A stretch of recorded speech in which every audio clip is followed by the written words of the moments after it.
नमस्कार, स्वागत है आप सभी का कार्यक्रम में फ्यूचर एक्सप्रेस में। मैं हूं वीरेंद्र कुमार और इंडिसेस पे निफ्टी बैंक पर, बाकी कुछ स्टॉक फ्यूचर्स पर आपकी अप्रोच क्या हो सेकंड हाफ के लिए, सोमवार के लगभग 12 से लेकर 3:30 तक सब कुछ इस कार्यक्रम में बात करेंगे। कुछ ऑप्शन ट्रेड्स भी बातचीत करेंगे जिन पर हमारे साथ होंगे कार्यक्रम में आज आशीष बहती जी, और साथ ही साथ 22 सितंबर के दिन जब से आपको जीएसटी में मिली राहत अब आपको सही मायने में मिलेगी, आज से वो एप्लीकेबल, तो थोड़ा सा इस पर हम कॉर्पोरेट इंडिया का एक रुख भी जानेंगे, उनका रिस्पांस, उनका अगर आप देखें तो व्यू जानेंगे इस पर, डिमांड पे क्या इम्पैक्ट पड़ेगा। आपने कल प्रधानमंत्री श्री नरेंद्र मोदी का भाषण भी सुना, उसको भी अगर आप देखें पर्सपेक्टिव में रख के थोड़ी बातचीत करेंगे। मीनवाइल निफ्टी आपकी स्क्रीन पे 25289 वर्सेस डे हाई, अगर आप देखें तो हम लगभग 40 पॉइंट नीचे हैं, वर्सेस डे लो अगर आप देखें तो लगभग 60 पॉइंट ऊपर है, 70 पॉइंट ऊपर है। देखिए, एक डिफिकल्ट डे था। हम एक शुक्रवार को हल्का सा रिट्रेसमेंट देख के आए थे, मतलब निफ्टी टूटा, बट शुक्रवार को भी इसने वो जो एक लेवल हमने डिस्कस किया था दैट वाज 25287 बेस 1 होल्ड किया, एक रिवर्सल दिया 60 पॉइंट का। आज सुबह भी जब हमें आईटी के कोलैप्स को झेलना था, उस वीज़ा कॉस्ट में वृद्धि के बाद, अप्रत्याशित वृद्धि के बाद, मैंने सुबह क्लियरली कहा था कि टिल द टाइम, देखिए एक होती है खबर और एक होते हैं स्टैट्स। खबर पे बाजार कैसे रिएक्ट करेगा ये हम में से किसी को नजर नहीं था, कितना करेगा, कितने क्वांटम में करेगा।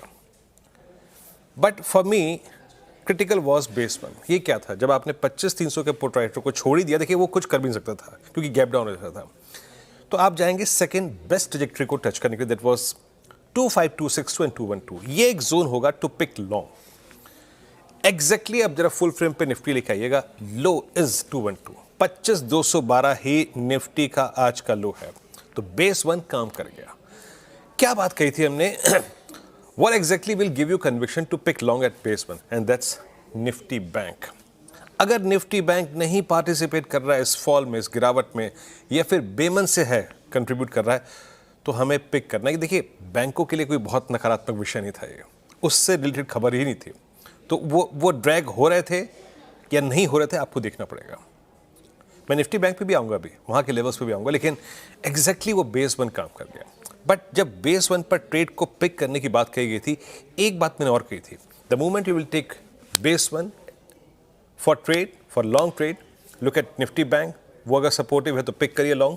बट ऊपर की तरफ RS1 एक बहुत डिफिकल्ट क्लस्टर होगा, दैट विल बी 25376 एंड 413। ये था कॉल राइटर्स का जोन। हम कहाँ तक गए, मेरे ख्याल से 331 तक, वहाँ तक तो नहीं गए, लेकिन ऑफलोडिंग वहाँ जाके हो गई। एक चीज़ और है, याद रखिएगा, इस पे जो अपना इंपैक्ट डाल रही है दैट्स एक्सपायरी। कल 23 सितंबर की कॉन्ट्रैक्ट की एक्सपायरी होनी है, तो एक बड़ा जब इजाफा हुआ पुट के प्रीमियम्स पे, तो पुट राइटर्स आ गए वहाँ पे, और जब एक बड़ा स्पाइक आया लोअर लेवल से, तो कॉल राइटर्स भी आ गए। तो आइए देखते हैं कि कहाँ कहाँ कॉल राइटर्स आ गए, कहाँ कहाँ पुट राइटर्स आ गए, या फिर एक न्यूट्रल जोन पकड़ लिया उन्होंने। लिखिए आइए जरा प्लीज ऑप्शंस के स्टैट्स। 25,300 की कॉल और 25,300 की पुट में जिस तरीके से इक्वल क्वांटम में राइटिंग हुई है, लुक एट 25,300, 2.25 करोड़ का आउटस्टैंडिंग हुआ, 160 बिकी यहाँ पर। लुक एट 25,300 पुट ऑप्शन, यहाँ पर भी सेम क्वांटम का ओआई और 1,30,00,000। इट सीम्स, ये लग रहा है कि एक ग्रिप ले रहा है ऑप्शन राइटर इस मत के साथ कि हम 25,380 410 को क्रॉस नहीं करेंगे, और एक मत के साथ कि हम 25,220 जो कि आज का लो भी है और 25,200 को वायलेट नहीं करेंगे। So it seems between 250 and 350 इस सीरीज की, इस वीकली कॉन्ट्रैक्ट की एक्सपायरी होनी चाहिए।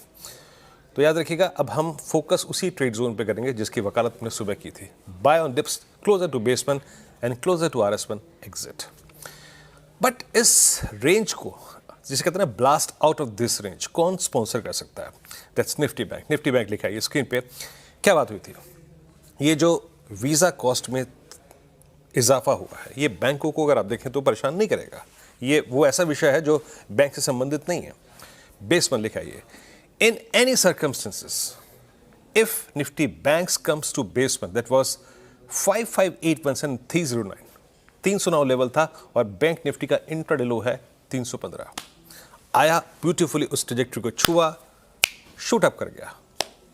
बट RS1 क्या था, कहाँ हमें अपना ट्रेड चेक करना है, कहाँ पे जो है वो सप्लाई बढ़ेगी, प्रेशर पड़ेगा, दैट्स 567 एंड 706 और एग्जैक्टली अभी तक हमने उस क्लस्टर को पार नहीं किया है क्योंकि क्लियरली मेंशन किया था whenever you take long on base 1 please check your trade at RS1 अभी तक क्रॉस नहीं हुआ है क्रॉस अब तक। लेके आइए ऑप्शन स्टैट्स। जो मैं कह रहा हूं ना, blast out of this range, क्या निफ्टी निकलेगा उसको तय करेगा Nifty bank. Let's see option stats क्या कह रहे हैं। एक पुल बैक ट्रेड बहुत मिल गया, बट क्या ये पुल बैक ट्रेड फर्दर चलेगा यहां से? देखिए, अगर आप स्क्रीन को देखिए तो मैक्सिमम आउटस्टैंडिंग वाइज 56,000 की कॉल पे प्लेस्ड है, लेकिन अभी भी 15 लाख का प्लेस्ड है। और नीचे पुट राइटिंग आज 55,500 पे हो रही है, दैट्स गुड। आउटस्टैंडिंग वाइज करीब 10.5 लाख का, और 55,000 पे तो करीब 16 लाख का है ही। यानी अभी भी मैं मान के चल रहा हूं कि अभी RS1 पे थोड़ा सा रिएक्ट कीजिए। RS1 अगर कटा, फिर लेके आइए प्लीज आप प्लेट।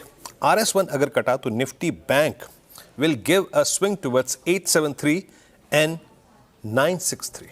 उसको नोट करके रखिएगा, हमें उस ट्रेड जोन को ट्रेड करना है क्योंकि निफ्टी PSU बैंक्स हमारे फेवर में है। अब चलते हैं आशीष बहती जी के पास। आशीष जी, गुड आफ्टरनून, कार्यक्रम में स्वागत है। आशीष जी, निफ्टी बैंक कैसे अप्रोच कर रहे हैं आप और आपके आज के 3 trades? Ashish ji. Good afternoon Viren जी। डिस्पाइट निफ्टी की आईटी के इतने नेगेटिव कंट्रीब्यूशन के बाद, ऑलमोस्ट 100 पॉइंट का नेगेटिव कंट्रीब्यूशन निफ्टी में आ रहा है आईटी से, और उसके बाद भी अगर निफ्टी सिर्फ 38 पॉइंट्स डाउन है तो ये काफी एक पॉजिटिव संकेत है। और हमें लग रहा है कि जिस हिसाब से बैंक निफ्टी ने सपोर्ट दिया है, वेल प्लेस्ड है निफ्टी एक फ्रेश मूव दिखाने के लिए। तो बाय ऑन डिप्स की स्ट्रैटेजी अभी भी कायम है। जो स्टॉप लॉस इसमें मेंटेन करना है वो 25,200 के करीब का एक एसएल मेंटेन करे, जो कि आज के लो का भी जोन था। और ऊपर में हमें लग रहा है निफ्टी वेल प्लेस्ड है 25,500 और 25,700 तक का भी मूव दिखाने के लिए।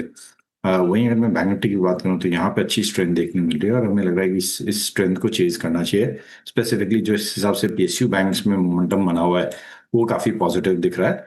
तो यहाँ पे खरीदारी की जा सकती है इन लेवल्स पे भी। जो स्टॉप लॉस इसमें मेंटेन करना है वो 55,400 के करीब का एक एसएल, 55,400 का एसएल मेंटेन करे। ऊपर में हमें लगता है बैंक निफ्टी में 55,700 और 55,850 तक का जोन देखने मिल सकता है।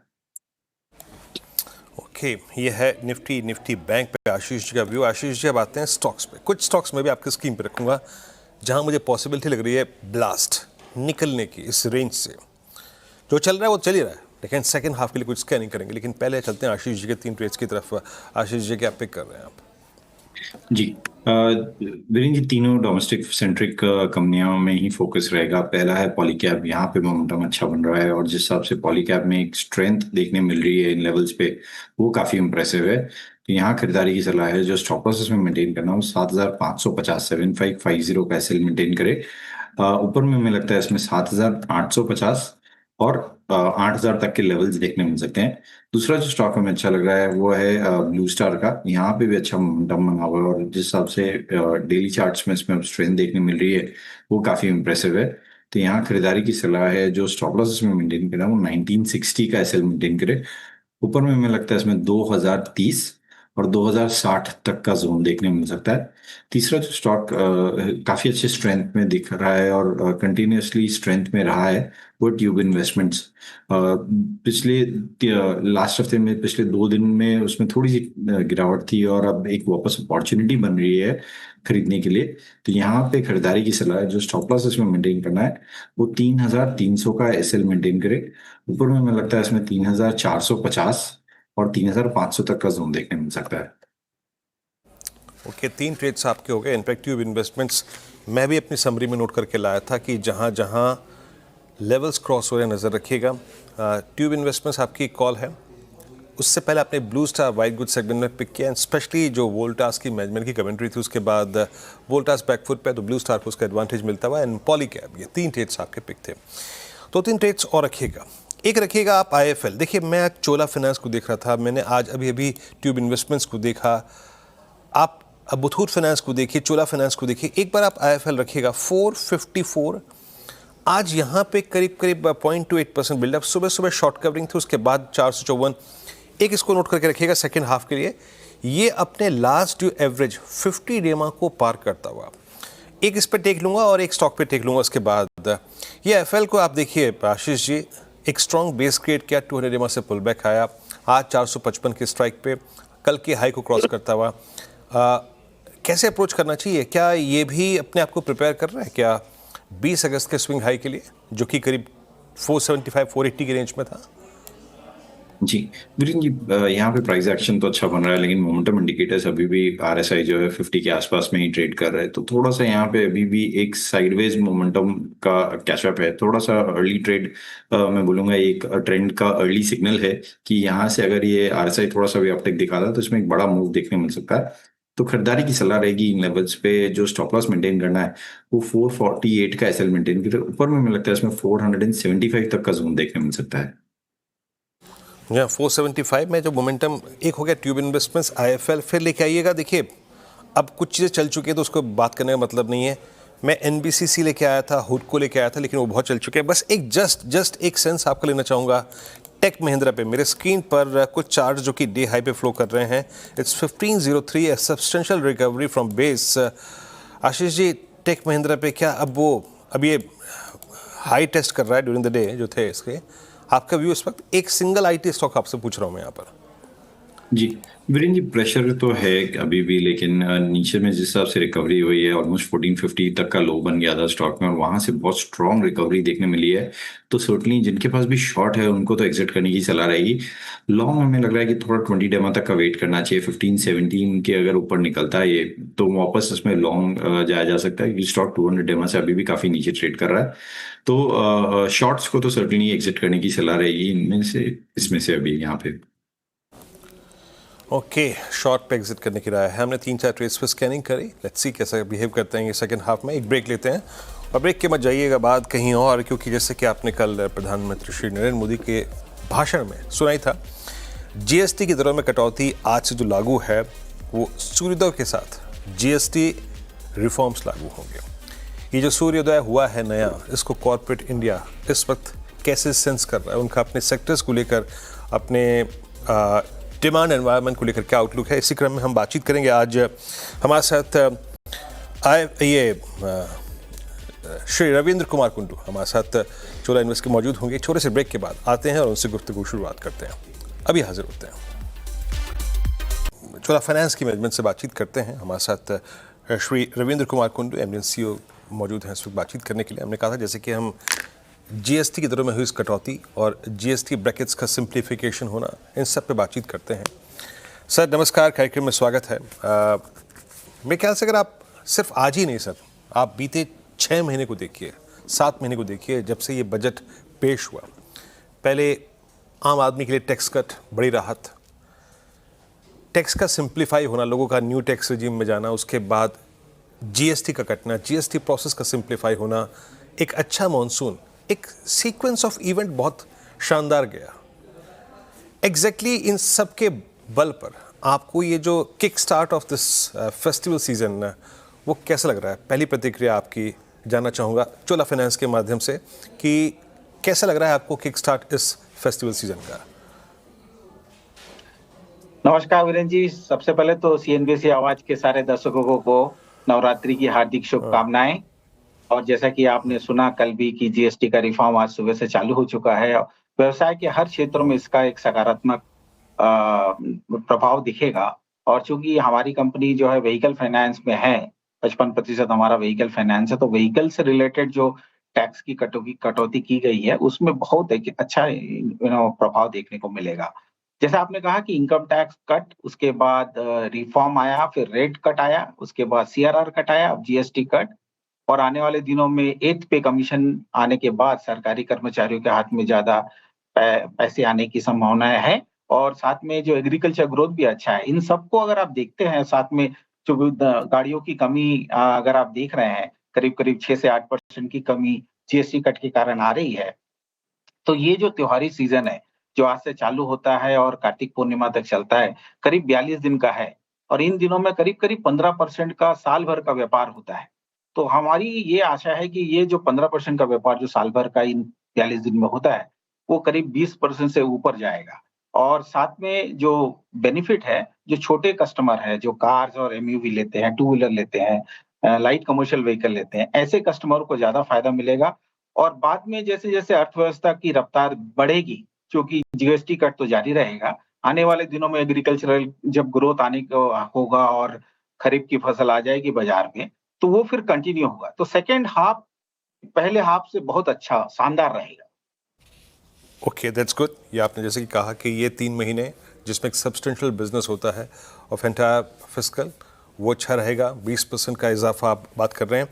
बट एक चीज़ और, सिंस मॉनसून बहुत अच्छा रहा है इस बार रविंद्र जी, तो आप क्या मानते हैं कि एक ब्लेंडेड ग्रोथ रहेगी, अर्बन रूरल दोनों ये ड्राइव करेंगे इस बार की ग्रोथ को, या फिर थोड़ा मिसमैच रहेगा? देखिए भारी बारिश हुई है इस बार, तो थोड़ा सा साइकिल जो है डिले हुआ है, और जो खरीफ की फसल है नवंबर के आसपास आएगी बाजार में। इस बार जो है एग्रीकल्चर ग्रोथ सारे फसलों के, अगर अगर आप देखें तो 5 से 10% लास्ट ईयर के ऊपर रहने वाला है। तो जैसे ही वो आ जाएगा तो बाजार में जो फार्मर्स है, किसान है, व्यापारीगण है, जो एग्रीकल्चर एक्टिविटी से जुड़े हैं, उनके हाथ में पैसा आने के बाद फिर नवंबर के बाद से वहां से एक डिमांड में पिकअप आएगा, जो कि अर्बन और रूरल दोनों मार्केट से आने का है। ओके, अच्छा सर, स्पेशली मैं ऑटो के लिए मानूं, क्योंकि ऑटो के लिए इससे पहले का एक साल बहुत अच्छा नहीं रहा। डिमांड बहुत बहुत स्ट्रांग नहीं थी, इन्वेंट्री बहुत ज़्यादा थी। अभी आपको लग कैसा रहा है, जिस प्रकार की इस वक्त आप लोगों से इंटरेक्शन हो रहे हैं या फिर लोगों की क्वेरीज आ रही हैं, क्या लग रहा है इस बार ऑटो में क्या ग्रोथ देख रहे हैं आप, स्पेशली क्योंकि आपका 50% रेवेन्यू यहीं से आता है, तो वहाँ क्या ग्रोथ देख रहे हैं आप इस बार? ऑटो में जो व्हीकल फाइनेंस का जो हमारा डिवीजन है, वो ऑलरेडी पिछले क्वार्टर में 5 से 7% डिसबर्समेंट ग्रोथ पे था, जब पूरी इंडस्ट्री नेगेटिव ग्रोथ कर रही थी। तो सेकंड क्वार्टर में वो ग्रोथ थोड़ा सा बढ़ेगा, और उसका जो मैक्सिमम बेनिफिट है हमको सेकंड हाफ में देखने को मिलेगा।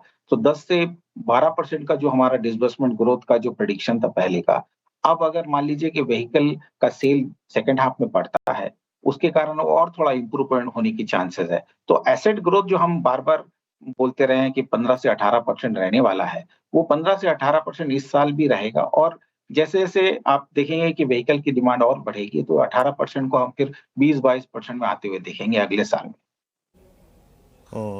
अच्छा सर, मैं आखिरी प्रश्न पूछूंगा, यहाँ पे थोड़ा समय का अभाव है रविंद्र जी।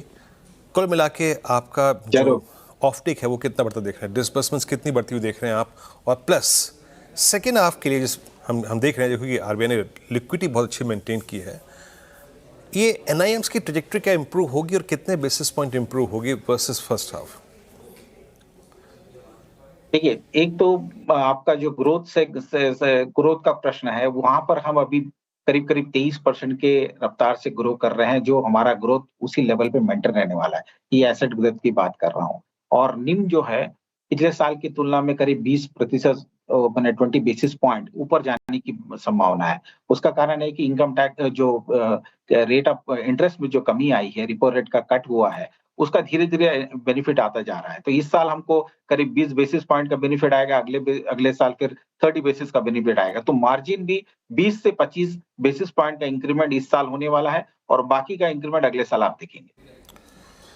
ओके, चलिए, तो आप सुन रहे थे चोला फाइनेंस की मैनेजमेंट को। हमारे साथ मौजूद थे इस इंटरेक्शन में श्री रविंद्र कुमार कुंडू साहब। सर, बहुत बहुत शुक्रिया, आप इस छोटी सी चर्चा में जुड़े, अपना आउटलुक शेयर किया आपने सेकंड हाफ के लिए। जीएसटी कट का जो पास ऑन अल्टीमेटली ग्राहकों को हो रहा है, तो वो आपके लिए क्या मायने है, सब पे बातचीत करने के लिए और एक बार फिर से आपको सीएनबीसी आवाज़ परिवार की तरफ से नवरात्रि की शुभकामनाएं। स्वागत है कार्यक्रम में एक बार फिर से आपका। और निफ्टी उस ट्रेजेक्टरी को 25290 होल्ड कर रहा है, और जैसे कि हमने चर्चा की थी कि as per the stats it seems, ये लग रहा है कि जो ऑप्शन राइटर्स हैं वो ट्रेजेक्टरी 25250 अबव और ट्रेजेक्टरी बिलो 25350 गेस करके चल रहे हैं। अब चलते हैं थोड़ा सा और एक क्लियर मैंडेट लेते हैं किसी ऑप्शन ट्रेड को लेकर। आशीष जी, क्या पिक कर रहे हैं आप ऑप्शंस में? जी, वीरेंद्र जी, पीएसयू बैंक्स में बहुत स्ट्रांग मोमेंटम बना हुआ है और कैन बैंक में काफ़ी अच्छी स्ट्रेंथ बरकरार है। तो यहाँ पे 120 की जो कॉल है उसमें खरीदारी की सलाह रहेगी। ₹1.85 के करीब ट्रेड कर रही है। जो स्टॉप लॉस इसमें मेंटेन करना है वो ₹1.40 का मेंटेन करना है। पर मुझे लगता है इसमें 3.5 और ₹4 तक का जोन देखने मिल सकता है। ओके, कैनरा बैंक 120 की कॉल पे 175 पे ट्रेड करते हुए। बहुत बहुत शुक्रिया आशीष जी, आप इस कार्यक्रम में शामिल हुए। सभी स्टॉक्स पे आके एक ब्रेक, आपसे अगली मुलाकात हुई 2 बजे कमाई का अड्डे में। तब तक के लिए नमस्कार।